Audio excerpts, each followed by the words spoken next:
আজকে যদি আমি সমাজকে পাল্টাতে চাই, যে যত বড় কথাই বলুক কিচ্ছু হবে না। কোন দুইটা জায়গায় হাত দিতে হবে? প্যারেন্টিং আর টিচার্স। আমার মনে হয় যে কি শুধু ইউনিভার্সিটি না, প্রাইমারি লেভেল, সব লেভেল থেকে প্যারেন্টিং তো ভাই ইম্পর্টেন্ট। Parenting also. আপনি কি জানেন যে আপনার প্যারেন্টিং একটা কথা কিভাবে মগজে ঢুকে যায়?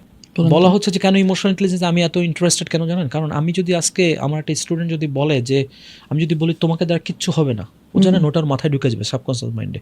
কিন্তু আমি যদি বলি আচ্ছা বাবা তুমি অনেক ভালো করছো, আর একটু খাটো না, কি হবে? ও কিন্তু ডেভেলপ করবে। সো আজকে প্যারেন্টিংও দেখেন, আজকে বাবা মারা বাচ্চার সাকসেস নিয়ে সেলিব্রেট করে, কিন্তু যেদিন বাচ্চাটা খারাপ করেছে আমরা কি করি? তো বলা হয় যে ইমোশনাল ইন্টেলিজেন্সটা লাগবে হচ্ছে যখন আপনার খারাপ সময়, খারাপ দিনে, আপনার বর্ষার সময় আপনার ছাতা কি বগলে ছিল কিনা। এখন আপনি বগলে ছাতা নিয়ে যাচ্ছেন না, বৃষ্টিতে ভিজে আসছেন, দোষটা দিচ্ছেন আল্লাহর উপর, হবে? দোষটা কার?